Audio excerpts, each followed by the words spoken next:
one of the greatest receivers of the modern era, a 6-year stretch that would eclipse even the greatest receivers in NFL history. My greatest to ever do it is the greatest Antonio Brown. We saw Antonio Brown. Why would you do Antonio Brown? Let me remind you guys, Antonio Brown on the football field with one bad However, dude. One of the NFL's most dominant receivers, on a Hall of Fame trajectory, would suffer such a sharp and tragic downfall, leading many to believe that he had in fact gone insane. Antonio Brown. He should be ashamed of himself. He's a team destroyer. He is the kind of player I would never, ever want to play for. Allegations overnight against NFL star Antonio Brown, accused of sexually assaulting a woman who worked as his trainer. Tonight, Tampa police say they're trying to arrest former NFL player Antonio Brown, making multiple attempts outside this home to execute an arrest warrant for battery domestic violence. Uploaded a team letter detailing his fines. Reportedly, he and Mayock got into a heated exchange at practice, with Brown threatening Mayock. You expect to see Antonio Brown in the NFL again? Hours-long standoff between NFL star Antonio Brown and the Tampa Police Department. Moving truck driver who was allegedly assaulted by NFL legend Antonio Brown. So you trying to say I'm diagnosed with CTE from a hit? Like I don't. People are the same thing I walked off the field for that I didn't want to get. CTE. It's the same thing they put on me to say I got CTE to crazy. I wanted to tell you guys that I think James Harrison gave me CTE, and he hit me one time, and ever since he hit me, I've been super aggressive. First look, a flag does come in. Went to the head. Lewis Harris is gonna be flagged for this on the hit on Antonio Brown. Time it seemed like two Vontez perfect, and yes. Oh my goodness. Brown is still down. One of Brown's earliest memories was watching a man steal a purse from his elementary school teacher, dashing away as the shocked students looked on. Brown grew up in a small neighborhood called Gwen Cherry Park in Miami, Florida, a place that fostered some of the NFL's biggest stars. A low-income neighborhood where gangs ruled the streets. As Antonio grew older, several of his friends joined the John Doe gang, which controlled the crack cocaine trade in Liberty City. Every party I went to ended in a shootout. Brown's childhood coach and father of T.Y. Hilton stated that 3 of his players had been murdered. At home, Brown had a strained relationship with his father-in-law, which would culminate in Brown leaving the house and surviving by sleeping at teammates' homes and sometimes in his car.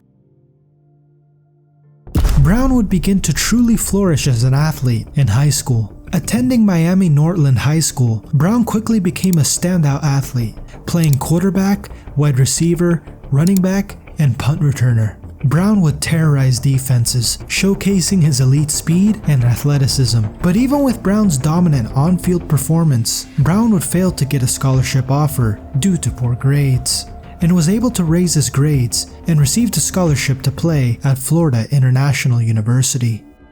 But an incident would occur that would mark the beginning of a dark trend that would continue throughout his life.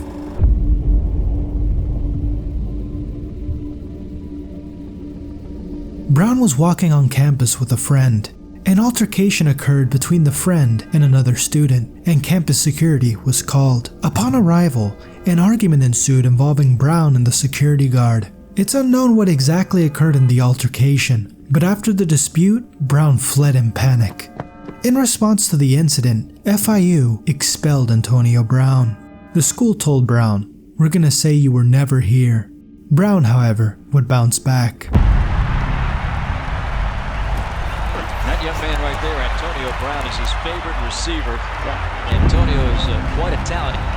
And there he is, Antonio Brown. Enrolling at Central Michigan University, trying out for the football team as a walk-on freshman. And in just 3 years, Brown would become the school's all-time leader in receptions, and would rank in the top 3 in receiving yards and touchdowns. And on January 7th, 2010, Brown would enter the 2010 NFL Draft. With the first pick in the 2010 NFL Draft,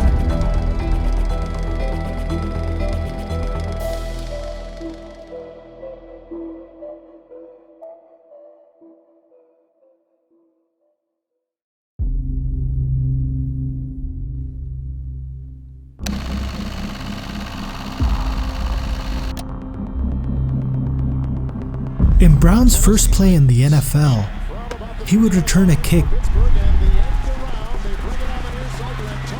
for an 89-yard touchdown, laying the foundation for his Hall of Fame caliber career. Brown would become one of the most prolific receivers of the modern era.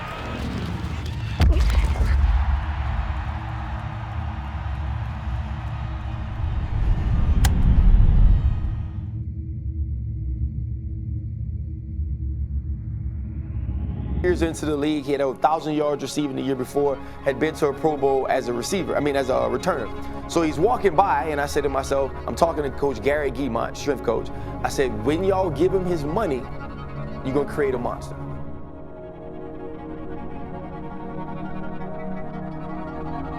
At a Steelers practice in 2012, Brown had just signed a 5-year, $42.5 million contract. His confidence was at an all-time high.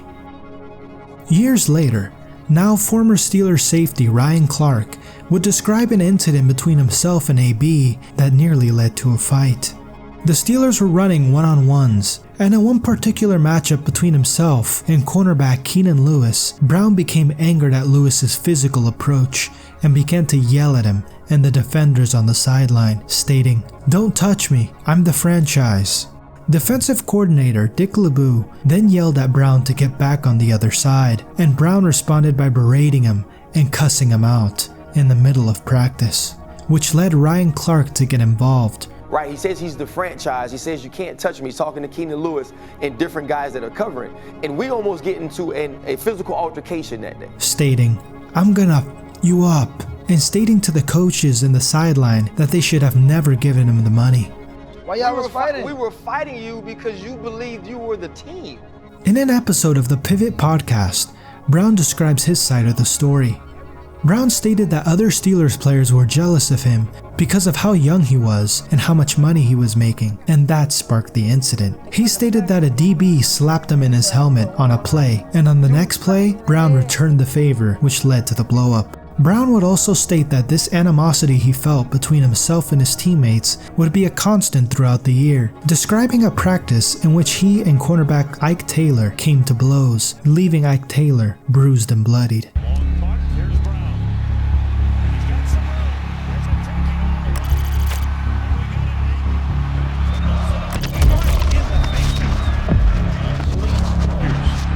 Security guy behind the goal. Security woman, I guess. Again, with the Steelers receiving this kick and all their playoff experience, you can't ignore that.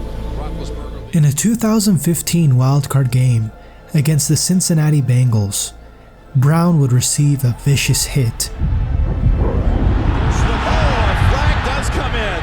Went to the head. knocking him out cold.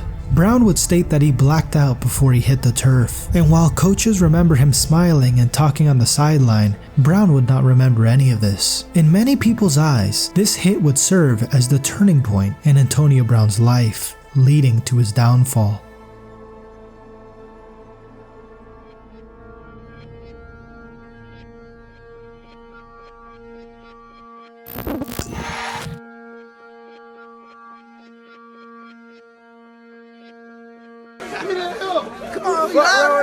After a divisional playoff win against the Kansas City Chiefs, Brown decided to start a Facebook Live, a direct violation of NFL rules. Brown had been paid by Facebook over $200,000 to create content for live channels, and Brown saw this as a perfect opportunity. And while filming, he caught something that would put his head coach in hot water.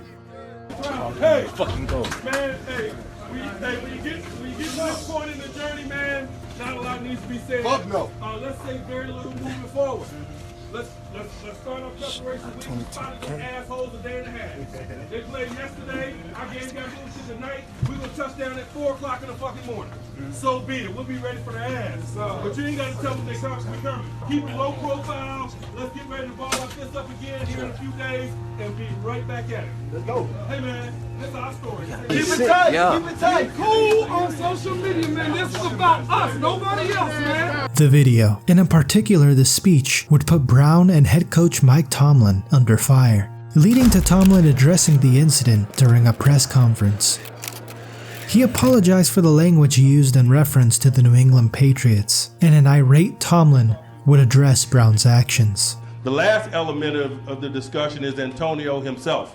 And I'll be bluntly honest here. It was foolish of him to do that. It was selfish for him to do that. And it was inconsiderate. Towards the end of the press conference, Tomlin would foreshadow what would become of Brown's career. I think that's oftentimes why you see great players move around from team to team. I definitely don't want that to be his story. I'm sure he doesn't want that to be his story. So he has to address these things. This is a first-class temper tantrum thrown by Antonio Brown. In week 4 of the 2017 season, Antonio Brown was frustrated over not being thrown the ball. He went over to the sideline, threw a Gatorade cooler, and yelled at his coaches, ripping Haley's hand away from him.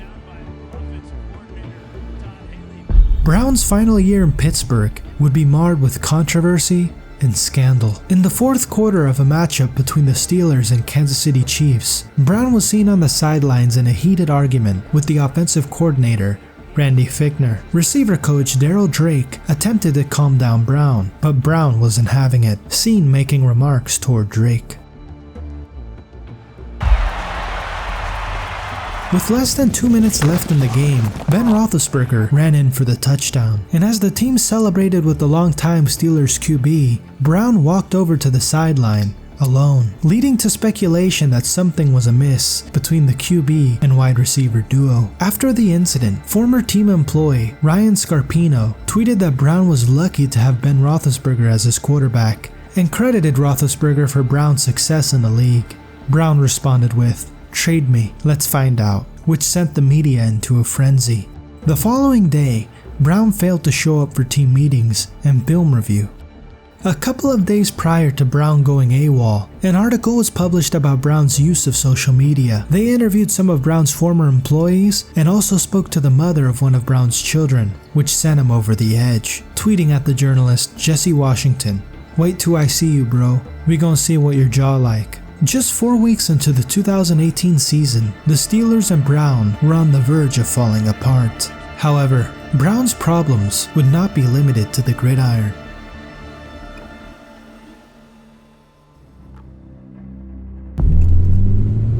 At 10:08 a.m., police received a call from Brown to report a theft. Upon arrival, police found the agitated and irate Brown yelling at security, claiming that they set him up. The items Brown claims were stolen were a firearm and $80,000 in cash. Infuriated, Brown began to destroy his apartment, breaking his coffee table and throwing items around his apartment and over his balcony, nearly striking a 2-year-old boy with vases, an ottoman, and pieces of furniture falling around the young boy and his grandfather.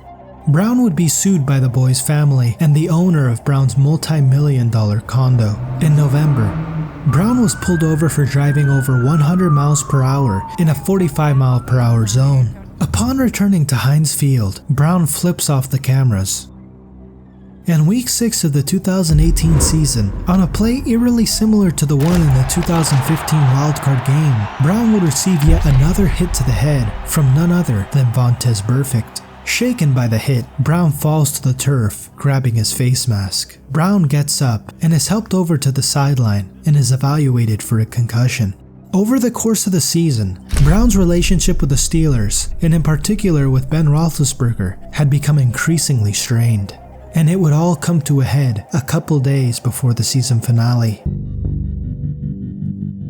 During a walkthrough practice, an intense altercation occurred between Brown and Roethlisberger. After Brown ran the wrong route on a play, Roethlisberger threw the ball to the ground and stated, "Get him out of here. Get somebody else out here." An irate Brown grabbed the football and threw it in Roethlisberger's direction. After this incident, Brown would not show up to any more practices that week. But on game day against the Bengals, Brown showed up, expecting to play, regardless of how many practices he had missed. One Steelers player called the incident embarrassing and the worst I've seen. Brown left the game at halftime, even with the Steelers Steelers' playoff hopes on the line. In a tweet by sports writer Jason Lencamphora, he describes the incident as the third time this season that Brown had gone AWOL on the team. On January 1st, 2019, Camphora tweeted, "Antonio Brown has requested a trade. I'm told it was not a demand, but he has asked to be dealt. Brown has issues with Mike Tomlin and Ben Roethlisberger. Feels like the coach is too aligned with the QB."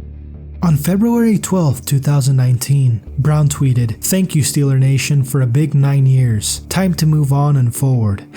#new demands." Brown was on the trade block, and one team was nearing a deal with the superstar wide receiver, the Buffalo Bills. Reports soon began to surface that the Steelers and Bills were nearing a deal for the star wide receiver, but the Bills abruptly decided to move on from the star receiver, which stunned many. Brown was unwilling to go to Buffalo, period. It wasn't even a matter of money at that point, so the deal fell through. Steelers and Bills had stopped talking, and both sides had moved on. Market for Brown is pretty bleak right now.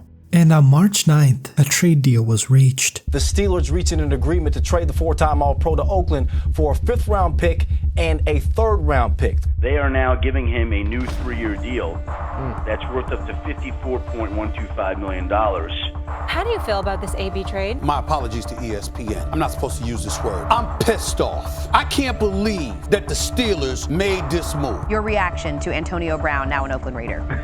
He won. I think the Steelers will be better next year without Antonio Brown. Extremely grateful to be here. In Brown's introductory press conference with the team, he appeared humble and ready to move forward with his career, stating, "I'm here to elevate everything around me. I'm here to just be a surge of energy, of positivity, and good force. A great teammate, and to bring out the best of everyone around me, because we all know it's not just about me." On August 3rd, Brown would post a picture to Instagram showing his frostbitten feet. An injury occurred due to wearing improper footwear during cryotherapy. This caused him to miss 10 out of 11 training camp practices with his new team. Brown seemed to be finally recovering and ready to step back on the field, except there was one problem. He was no longer allowed to wear his old helmet due to the NFL policy, focused on phasing out older helmets in favor of new, safer ones. But Brown was not happy. He clashed with coaches over the issue. He would storm out of practice, attempted to sneak his old helmet onto the field, and going so far as trying to paint it to mirror the mandated helmet in the hopes no one would notice. Brown even threatened to retire if he was not allowed to wear his old helmet. Brown would file 2 grievances with the league over the helmet issue, both of which would be denied, and Brown would finally move on to a new helmet. On September 4th, Brown would tweet a photo of a letter he received from the Raiders organization that informed Brown he would be fined $13,950 due to an unexcused absence from a walkthrough on August 22nd. It went on to outline that Brown was previously fined $40,000 for missing Raiders preseason training camp on August 18th, and if he continued to miss mandatory team activities, he would be subject to additional fines and discipline. In large white lettering, Brown voiced his displeasure with the fines. "When your own team wanna hate, but there's no stopping me now. Devil is a lie. Everyone got to pay this year, so we clear." A post that was heavily criticized by commentators. One day later, Brown would confront GM Mike Mayock on the practice field.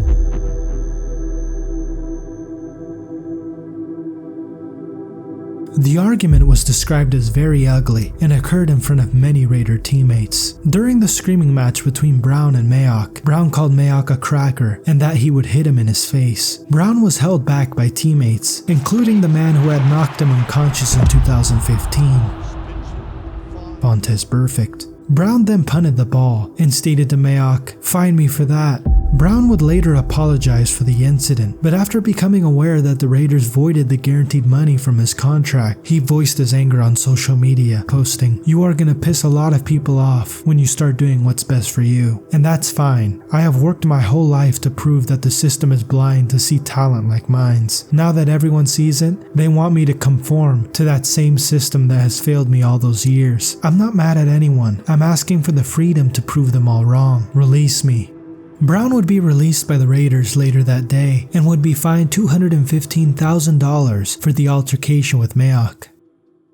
Yeah, it did not take very long, and it is exactly what everyone who thought they were so funny this morning was saying, except it's extremely real. A one-year deal for Antonio Brown with the New England Patriots. Breaking news, this story continues to get even wilder.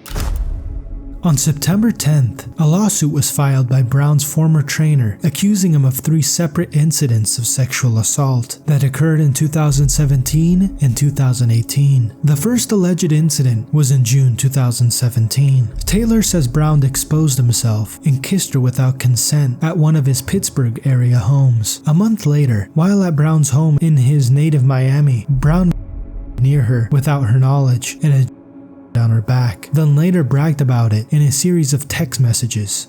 Taylor also says that in May 2018, after a night out at a Miami area club, she went back to Brown's home in Miami to use the bathroom and have some food, and Brown forced her onto a bed, pushed her face into the mattress, and forcibly raped her.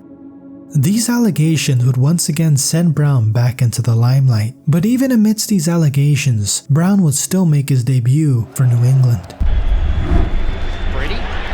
Zone, caught by Brown, touchdown, New England. Antonio Brown, the newest Patriot. In an article by Robert Klemko, an anonymous woman describes an incident in which she was invited to Brown's home to paint a mural. The situation soon became uncomfortable. I was about 40% done on the second day, and I'm on my knees painting the bottom, and he walks up to me, butt-ass naked, with a handcloth covering his and starts having a conversation with me. She took it as a clear, sexual come on, but she brushed it off and focused on painting. Soon afterward, Brown would completely ghost the woman, leaving the mural unfinished. However, the story didn't end there. Soon afterward, a series of threatening text messages would be sent to the woman from Brown's phone number, claiming she was only out for money, asking others to look into her background, including a photo of her kids. The article also describes 3 incidents in which police were called to Brown's home because of domestic disturbances. A settlement was reached between Brown and his former trainer, Taylor, and after just 1 game with the team, he would be cut by the New England Patriots. To the sergeant. Okay. Nah, bro, you guys talk. This card been looking for it for 3-4 weeks. I don't want you guys acting off dumb. We talking like, man, let's be real. Okay. This girl came to take my kids to school. I let her access to get the clothes. On January 13th, 2020, Brown went live on Instagram, recording his ex-girlfriend trying to drive away in his Bentley. Brown would curse out and criticize the Hollywood Police Department for their inaction in this situation. She don't have no car. This is a baser. She have 2 other kids. She stay at a hotel. Look at her. She's a fucking lost cause. Look at her. Look at her. I'm nobody to judge. These gotta make calls to get justice. The police can't even know what to do. They gotta call, they feel me, call. This is what we gotta do. This is white versus black right here in your fucking face, right here. The NFL. This is real life. White people trying to get over, basers, and the police not helping. Police got me out here with the kids. Look, this guy can't even do his job. He gotta call more thing. Chester, you look like a fish. Fish out of water. You look dead. Look at her. Where your other 2 kids? Fucking baser. After the video, AB would voice his anger on Twitter, tweeting, "Hollywood police and I need a meeting unless I'm going to show their track record of my injustice consistently." This lack of respect and increasing domestic incidents would cause a sharp divide between Brown and the Hollywood PD. In a statement, Hollywood Police said Monday that Brown had a relationship with the department's police athletic league for a number of years. He donated money to PAL and spent time with the kids in the program, police said. But police say Brown's increasing number of domestic incidents that need police intervention has caused an irreparable rift between the police department and PAL and Mr. Brown. As a result, the department returned the check he donated to the athletic league for its 7-on-7 football league. Police also gave him a trespass warning for the league's property because we did not want him to continue to affect our youth nor influence them in any negative way, police said. Just days later, A warrant would be issued for Brown's arrest. First at noon, former NFL star Antonio Brown faced a judge this morning after he turned himself in. Police issued a warrant for his arrest following an incident with a delivery driver at his Hollywood home this week. Bro, why you think you could just stop? You can hear Brown yelling, and his girlfriend tells him to stop. Through a reflection in the glass of Tumanov's truck, you see Brown put his hands on him. That he had to resort to serving him all the way in Atlanta after seeing a post on social media that he'd be at a club. Today in court, prosecutors painted a picture of Brown as someone having escalating problems with police and family, as well as having mental health issues. He hit the back of my head. He shook me, landed me against the wheel. Moving truck driver who was allegedly assaulted by NFL legend Antonio Brown.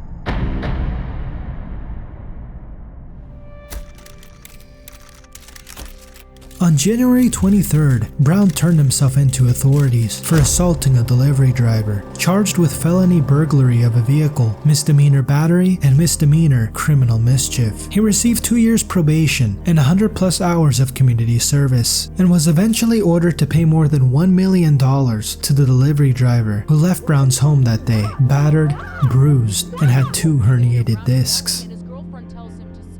On July 31st, Brown was suspended for 8 games by the league for multiple violations of the league's personal conduct policy. A felony case involving alleged battery against a truck driver, as well as allegations by an artist. There remains an ongoing civil suit in the state of Florida involving Brown's former trainer, who has accused him of sexual harassment and sexual assault. On October 27th, Brown would be signed by the now Tom Brady-led Buccaneers. The Tampa Bay Buccaneers are going to the Super Bowl. The Tampa Bay Buccaneers are going to the Super Bowl. And now they get a chance to get one of the most explosive players to ever play football. Will Antonio Brown be the undoing of the Bucs? Soon after signing, another incident would come to light in which Brown destroyed a surveillance camera and reportedly threw a bicycle at security. However, the Hollywood Oaks Homeowner Association refused to press charges, with some news reports stating that the president told police she feared Brown may retaliate against her employees. If you don't get it, here's the fake, there's the pass, and there's the catch for the touchdown, Antonio Brown. But Brown's season would go on, going home with a Lombardi Trophy. Tampa Bay Buccaneers have a second Super Bowl title in franchise history. On December 2nd, Brown was suspended for 3 games for misrepresenting his COVID vaccination status. Antonio Brown. But he has to be let go from the team. There's too much at stake. Somebody within their team be a distraction and creating problems the way that Antonio Brown just did. And the way Brady has gone out on a limb for him. NFL for over 30 years, and I have never seen anything like that in those 30 years. After the game, head coach Bruce Arians confirmed that Brown was no longer a Buck. Guy leave a field like that, and it's just the last strike for him. He is no longer a Buck. According to reports, wanted him to go back into the game, and Brown refused, and Arians stated to leave if he doesn't want to go back in. Days later, Brown would tell his side of the story. He claimed that he was forced to play on an injured ankle that required surgery, and that when he told Arians he couldn't do it anymore, he was told to leave. An MRI on Monday revealed broken bone fragments, a ligament torn from the bone, and cartilage loss. Arians claims, however, that he had no knowledge of this injury, and when he asked why Brown didn't want to go back into the game, he stated that he wasn't getting the ball, and that's when he asked Brown to leave. On October 1st, 2022, Brown was caught on video exposing himself to a woman and guests at a public pool. At one point, grabbing and slamming the woman into the pool. All this while being completely nude. At the end of the video, Brown lifts his out of the water and flashes the woman again. According to witnesses, they claim the woman was angry after this and even went in to complain about him. Brown was asked to leave the hotel shortly after the incident. While at the hotel, other complaints also surfaced, including smoking marijuana in his room and flaunting his bare chest to guests. Later that month, Brown started to take shots at his former friend, Tom Brady, joking about his alleged divorce from his wife. He continued to torment his former mentor up until last week, when he posted a picture of Brady and Giselle with his face photoshopped over Brady's, stabbing one of the only people in the league who stood up for him and supported him in the back. Police in the Tampa area staking out the home of former Bucks player Antonio Brown. This comes after an arrest warrant was issued for him. On December 1st, an arrest warrant was issued for Brown, accused of domestic violence. According to court documents, mother of 4 of his kids says he locked her out of her Tampa house, tossed out her belongings, threatened to shoot her, threw a shoe at her, then refused Tampa Bay Police Department's requests to come out. On January 17, 2023, an explicit photo was posted by Brown to his Snapchat of Chesley Caris, the mother of his children, performing on him, which caused Brown's account to be suspended. Brown went to Twitter stating that his account had been hacked. Caris would state, "I am very sorry for any of your kids that follow him and used to look up to him as a role model. I do not condone these actions, as you are aware. I have kids involved as well." In the ensuing months, multiple arrest warrants would be issued due to failure to make child support payments. On August 28th, Brown would tweet, "My CTE acting up. All y'all whoever played on my name." Earlier that year, in February, Brown accused James Harrison of giving him CTE due to a hit he received during a practice from Harrison, and stated that the helmet Harrison wore was illegal. I wanted to tell you guys that I think James Harrison gave me CTE. James Harrison had a legal helmet for over 20 years in the NFL, and he hit me one time, and ever since he hit me, I've been super aggressive. Before these incidents, Brown would vehemently deny the possibility that he had developed CTE throughout his 12-year NFL career. The same thing I walked off the field for that I didn't want to get, CTE, it's the same thing they put on me to say I got CTE to crazy. Go.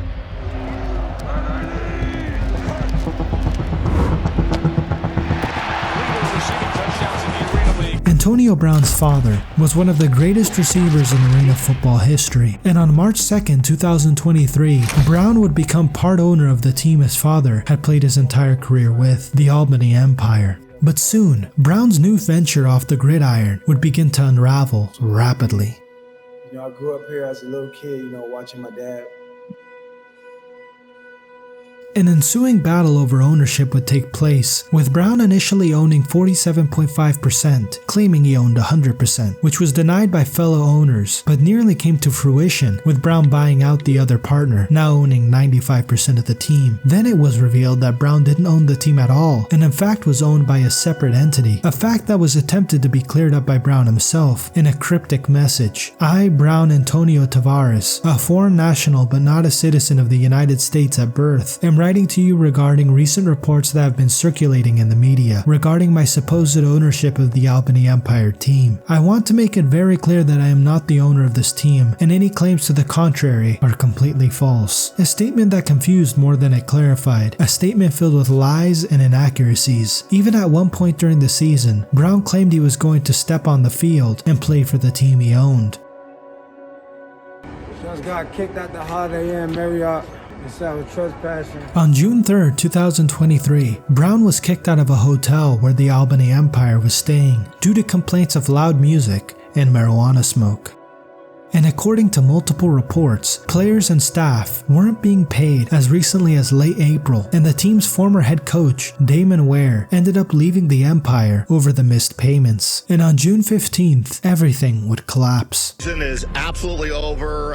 There'll be no more games inside MVP Arena. Today, around 1:20 today, the National Arena League sent out a press release saying that the Albany Empire is out of the league. The Arena League has officially kicked Antonio Brown's Albany Empire out of the league. But this season is over, and it's over because Antonio Brown and the Empire did not pay their league assessment fees, not one dime of them.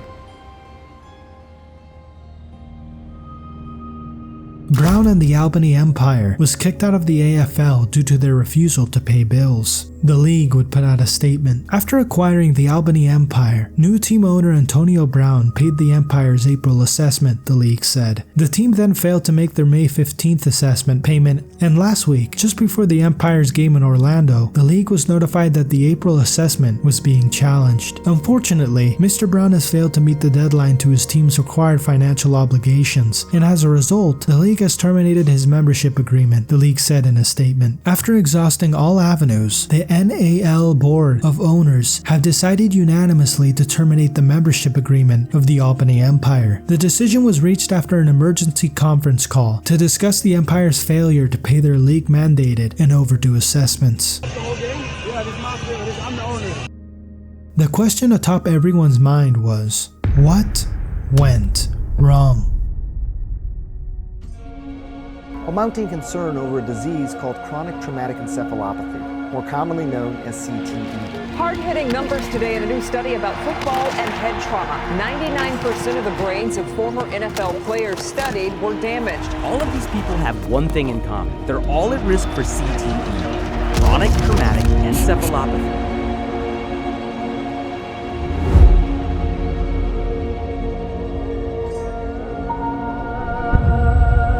To the head, Lewis Harris's. Chronic traumatic encephalopathy is a progressive and fatal brain disease associated with repeated traumatic brain injuries, including concussions and repeated blows to the head. It's a common belief that the hit Brown sustained in the 2015 wildcard game was what caused him to get CTE, but this is highly unlikely, as CTE is developed through the culmination of head impacts and concussions and takes years for symptoms to become evident. It is not an overnight change. Symptoms of CTE include trouble thinking, memory loss, impulsive behavior, aggression, depression, emotional instability, substance misuse, and suicidal thoughts or behavior.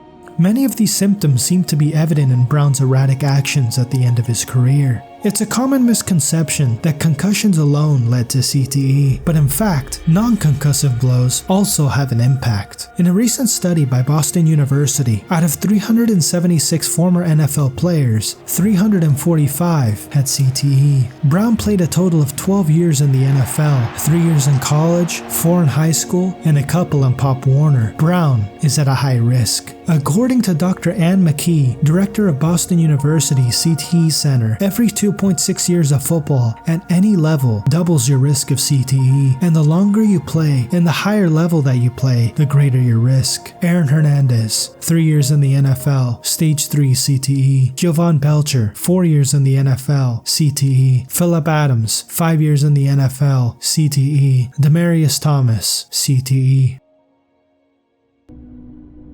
He was 2 years into the league. He had over 1,000 yards receiving the year before, had been to a Pro Bowl as a as a returner. So he's walking by, and I said to myself, when y'all give him his money, you're going to create a monster. Another popular theory into what caused Brown's downfall is simply a result of ego and narcissism, as explained by ex-Steelers safety Ryan Clark. Once Brown made his money, his personality seemingly changed. The way he disrespected coaches, teammates, and friends seems to support this theory. In total, the stories of those who have encountered Brown paint a portrait of a superstar athlete living a rock star lifestyle, of a man who rose from poverty and anonymity in Miami to stardom and wealth on a national stage, only to make a habit of insulting, attacking, and betraying people he saw as being beneath his station. An NFL great who fell from grace, marring his legacy in scandal accused of sexually assaulting a woman who worked as his trainer, and controversy. Hollywood police have been called to his home approximately 18 times since December.